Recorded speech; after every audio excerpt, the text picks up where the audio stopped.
Hi friends, hope you guys are doing well. Today we are going to look into the concept of governance. Now, chapter 1, concept of governance and management of information system, gives a lot of conceptual knowledge in relation to the various areas of governance.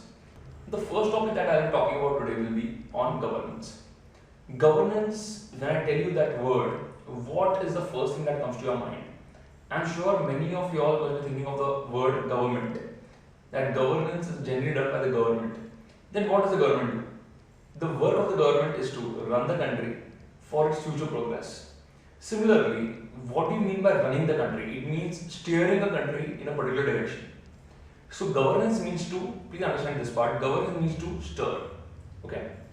Now, when I say the word steer, what should be done by the people who are in the part of the governance of an organization? Who will be part of the decision making of an organization? The major people who will be there are known as stakeholders. So, what does governance do?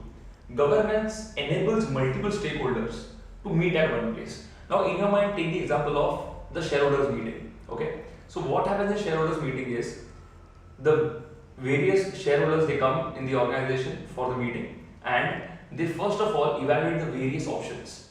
Then they select one of the options, that is called setting the direction, and then they monitor compliance and performance, whether that direction is the right way to go or not, and if it has been selected as the right way, then whether correct steps have been taken or not. What is the ultimate goal of it? The ultimate goal is to satisfy the strategic enterprise objective, the last enterprise objective. Okay. So governance is what? Governance is, it enables multiple stakeholders. So let's see with this diagram part. It enables multiple stakeholders to develop an organized mechanism for what? Evaluating the options, setting direction, monitoring compliance and performance to satisfy specific enterprise objectives. Okay? So this is the work. Now, in your mind, keep the example of the shareholders very clear in governance. So wherever the word governance comes in, only the word governance, then you will have to take care in your mind that it is the area where stakeholders come and meet or shareholders come and meet and take important decisions for the organizations by evaluating options, setting direction, monitoring compliance and performance, so that the end enterprise objective is achieved. Okay. What are the questions that can come in the exam from the concept of governance? Let's see. The first question that can come is called benefits of governance. Another question that can come is called dimensions of governance. Now understand one more part. Dimensions has two parts. First part is called conformance or corporate governance dimension, and the second part is known as performance or business governance dimension. Okay. Just to say it in layman terms, what is conformance and performance? Conformance is something that has happened in the past, and in the present we learn from that and we implement. What is performance? It is something we are in the present and we are looking into the future. So what are the regulatory mechanisms that we can use so that we can do the right things in the future? Okay. Next. What is enterprise governance now? Okay. One is the shareholders meeting. There is another meeting that takes place in an organization which is very important, and that is the meeting of the board of directors. Okay, so what do board of directors do?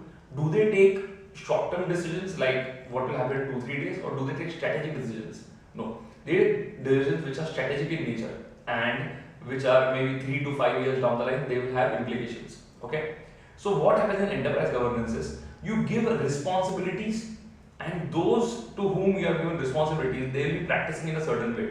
Okay, so what happens in this? Let's see. It's a set of responsibilities and practices with the goal of what?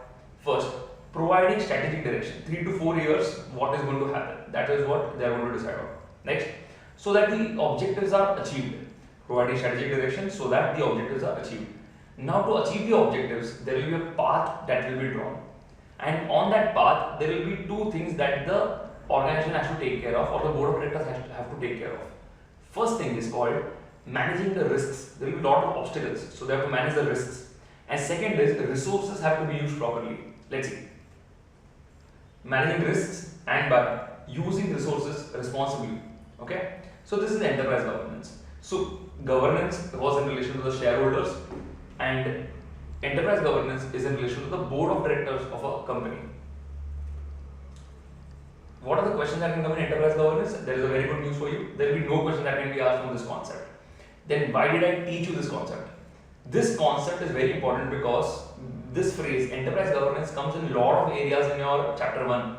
So whenever enterprise governance comes, you should know that basically they are talking about the board of directors and what decisions they can take for the organization. Okay? Yeah. Next, corporate governance. What is corporate governance? See, when the organization does well economically, only then over the years. Now, take the example of Tata Motors, Reliance, all these. So much goodwill they have collected over the years. Infosys. So what happens because of this is, because of their enhanced economic performance, the people who benefit the most are the stakeholders of the organization because they are involved with the organization directly. So what is corporate governance? Whatever the organization does to enhance its economic performance, which leads to benefiting the stakeholders of the organization, is basically known as corporate governance. Let's see. It's a system by which enterprise is directed and controlled to achieve the objective of increasing shareholder value by enhancing economic performance. Clear? Okay. Now, what questions can be asked from the concept of corporate governance? Let's see. One question only. Best practices of corporate governance. So it's a very simple answer also. So please do it well. It's a very easy answer. So don't lose marks in this question. Now all these questions which are there of all these concepts which I just discussed with you, the notes are provided in the description below. There is a PDF document. You can download it. And if you have any queries, you can contact me on 9833867642. I wish you all the very best for your exams. Do well. Good luck. Take care. Bye.